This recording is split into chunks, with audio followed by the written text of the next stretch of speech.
Then the Lord answered me and said, Write the vision and make it plain on tablets, that he may run who reads it. For the vision is yet for an appointed time, but at the end it will speak, and it will not lie. Though it tarries, wait for it, because surely it will come. The crowd that had gathered at Mount Zion, I think the capacity was like 98 or 108, something like 98, and I think, we were pushing at the seams at the time, and we just needed more space, and so we formed a committee. To a building committee to look into expanding, and we met a guy by the name of Avery Hilliard, and he was instrumental in introducing us to a group called Men on a Mission. One of his pastor, they had gone into a partnership with Men on a Mission, and what they do is they go around to different locations, different states, and they help churches rebuild or add on or whatever, and so we went on a couple of mission trips with them, I think to North Carolina and someplace else. In the third year, they ended up here. But at the meantime, we had got our plans together. We had secured an architect, and Deacon Avery became our building engineer. And so God had given us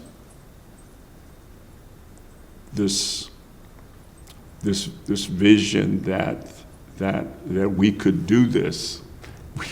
We didn't have any money.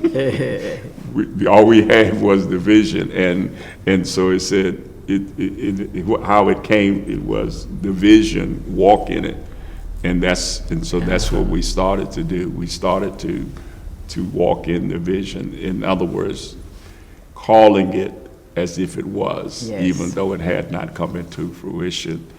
And it took us over 3 years. We started to put money aside, yes, making payments like mortgage payments, and just doing things to say we could do this.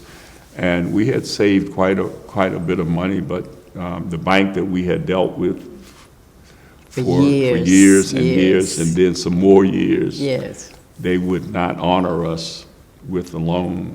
One of the trustees on his way home one day, he said the Spirit just told him to go into this particular bank that we are now with, and so he turned in, and lo and behold, the loan came through.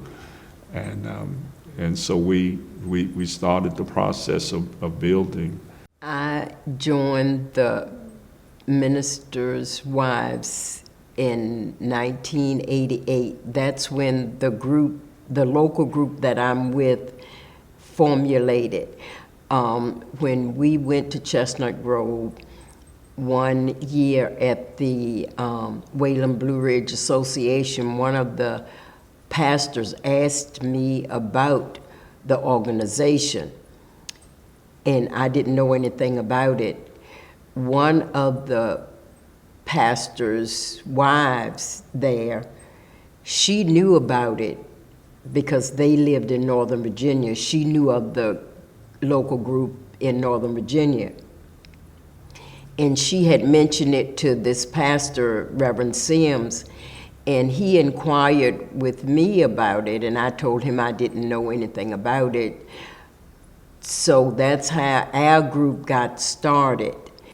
It has been such a great organization to be in, because on our state, regional and international level, we have classes that teach a minister's wife how to be a minister's wife. So the group on all levels is very educational, it's very sisterly, and I have acquired many, many, many friends down through the years. Some of them even have passed and gone now, but I have met many, many friends. One of the things that that I think God did in our ministry is that He's always had us together. Very seldom are we not together. The only reason why I don't make the trips with her to in her Ministers' Wives and Widows Association is because of my dialysis, and you know, if she has to be out, Yes. you know, I have to make arrangements and things of that nature. Well, when it first happened, it was kind of tragic because we had to start a whole new way of living. He had to get used to the many changes that took place with his body, with his eating, but God kept him through all of that, and he realized that he had to change his whole lifestyle. So as he accepted it, God made it easier, and both of us were able to move along with the changes he had to make. And God has kept him these many years, and we are grateful. Yeah, dialysis to me is just another ministry. I have realized that God put me in dialysis as a part of my ministry, and since being on dialysis, all the people I've met and the people that have, I think, have benefited from conversations and things that we've had to go through. I never knew so many people were on dialysis, especially African American people. At the facility that I'm at, there are 16 chairs there, and 75% of them are African American. And another plus with his being on dialysis, when I was still in seminary and decided to start my doctorate, I chose my thesis as a subject on dialysis patients. And so that's what I did my thesis on, and did very well, passed it with A's, and I have it printed, and several people have read it and been enlightened on the process of dialysis. My message to us as a congregation is we don't have to live beneath our means. We don't have to not understand or not recognize how great God is, and we can be great in God if we just allow Him to use us in the way that He wants to use us. So many times we think that we have to do something spectacular or something great in order to be a good Christian, but the things that God wants us to do are the simple things in life. When God says something like love one another, that's rudimentary. That means just do it. Yes. Just if you see somebody, just love them, and people need to know that's basic. Loving one another, and that's what Jesus wants us to do. And if we have genuine love for one another, the rest of the stuff will take care of itself. If we have genuine love for one another, God will work all of those things out for us in our lives, in our situations, in our circumstances, even in our conditions. You know, we look around and think things are really bad. But if we look inwardly, things are really good because God is on our side. To my family and church, if there is anybody that still has not decided to make Jesus their choice, I implore them to do so, because Jesus is the only way to get out of here alive. You know, family is very, very big Yes. to us. Yes. And so I would say to my family and to my church family, you know, that let us keep loving one another. Yes. And let us keep doing the things that got us here.